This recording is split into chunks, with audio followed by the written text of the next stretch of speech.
Here we are at the Venville Centre in Maylands. My name's Lukey Bolland and I'm reporting for EPWperth.com. What a huge night we had here. It was EPW's Gold Rush, and the reason it was called that, 4 championships were on the line. We kicked off the night though in big style. It was AZ Vergara and JT dishing out a challenge to Davis Storm and a mystery partner. Who was that mystery partner? It was the return of Hartley Jackson, coming back to Perth, Western Australia after, in my opinion, far too long. And what a match this was. Davis Storm and Hartley Jackson were on fire, absolutely punishing JT and AZ.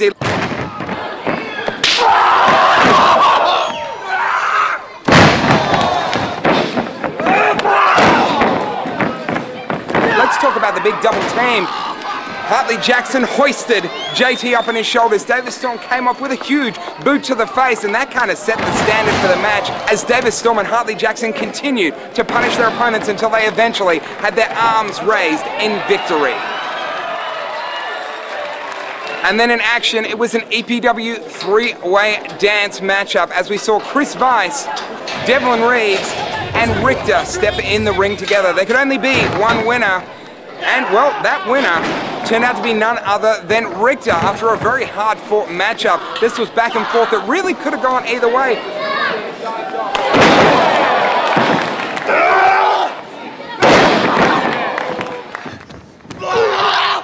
Looked like Devlin Reeves was going to pick up the victory, but then Richter got the big pinfall over Chris Weiss and had his hand raised in victory. 1, 2, 3! And then out came Azazel. Oh, sorry, I can't call him that anymore. Drake Wallace. That's his name, apparently. He doesn't want to be called Azazel anymore. Drake Wallace is the wanker from now on. He's not here, is he? Cool. Yeah, he's a wanker. So anyway, he went up against Chase Griffin. That's his name. We're learning stuff here on this recap. It's good for everyone. These guys went at it, and Azazel kind of took it for granted he was going to win. And he did, but it wasn't an easy victory. Chase Griffin put up a hell of a fight and really took it to Azazel for a while there. But in the end, the experience of Azazel won out.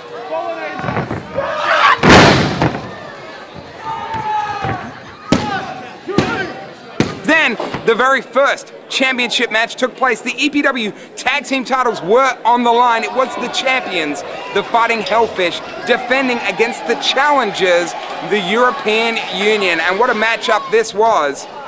The European Union were pulling out all the stops. They had that advantage of Johnny Wimbledon in their corner, so it really was, well, 2.5 against 2. You know, they had that extra half a man advantage, and they were using it until, eventually, out of frustration, they were disqualified. The match was over, at least we thought it was, but then FN Carnage grabbed the mic and said, it ain't ending like that. You want to get involved in this match so much, 3 of you, us 2. Step back in the ring, we'll make it a handicap match. European Union came back in and they turned it into a 3-on-2 handicap match. The Fighting Hellfish was so determined to get the victory, and yet the dastardly tactics, if you will, of the European Union won out in the end, hitting FN Carnage in the head with a belt, beating CJO with their flag. They did everything they could and eventually became the new EPW Tag Team Champions. I wouldn't believe it myself if I didn't see it with my own 2 eyes, but you saw the footage right there. And then it was time for our second championship matchup of the night. The NWA Australian Championship was on the line as Mikey Nichols, the champion, defended against the #1 contender, Jimmy Payne. What a matchup this was. These 2 men know each other so well. They fought so gallantly. Mikey went for a huge sunset bomb, only to have it blocked by Jimmy Payne and get dropped on his head, but still, Mikey refused to give up. Jimmy Payne gored him, and still, Mikey Nichols refused to give up. Mikey Nichols hit a shooting star press.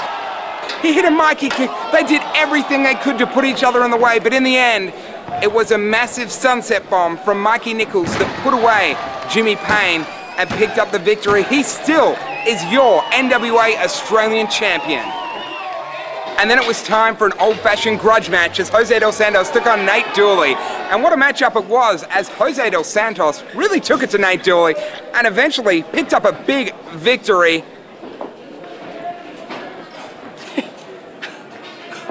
There is no need to include that abomination of a match in any such recap.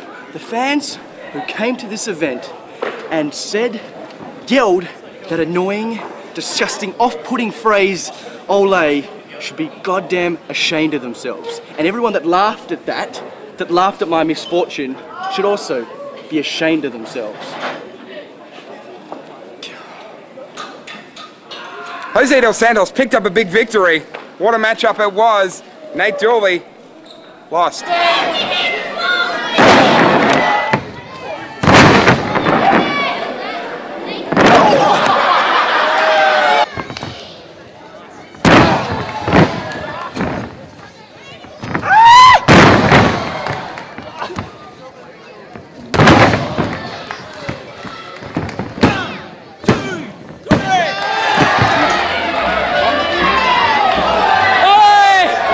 And then it was time for our main event. The EPW Championship was on the line, the 4th title to be defended here in the Venville. What did I tell you?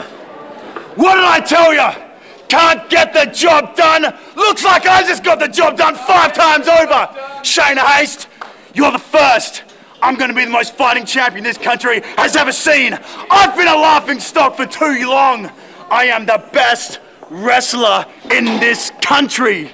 The times of laughing at Bobby Marshall are over.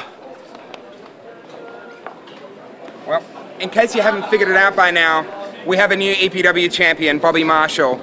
Let's talk about a little bit of how he got that belt.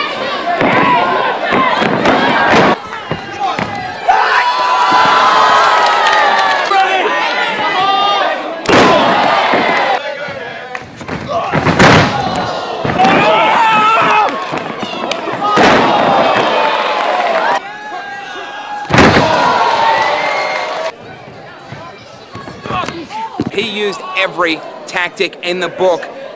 Most of all, he threw Shane Haste from the top rope through the announcer's table right down to the floor. And that is a huge drop, people. Shane Haste was almost unconscious. The referees called for an end to the match, but Bobby Marshall insisted it continue. And the heart in Shane Haste, he wouldn't give up. He fought on.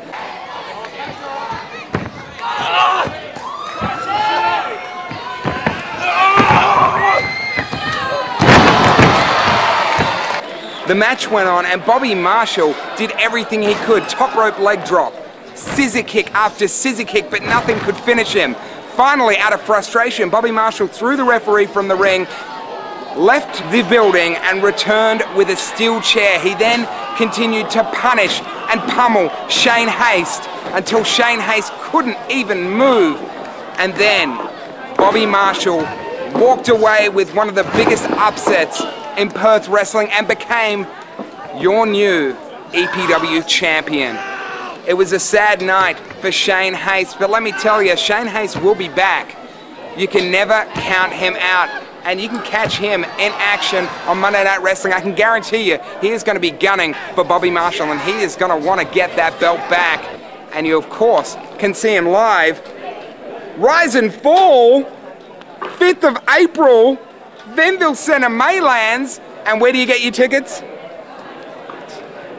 Tickettech.com.au. That's where. It's going to be a huge night. I hope to see each and every one of you there. My name's Lukey Bolland reporting for EPWPerth.com.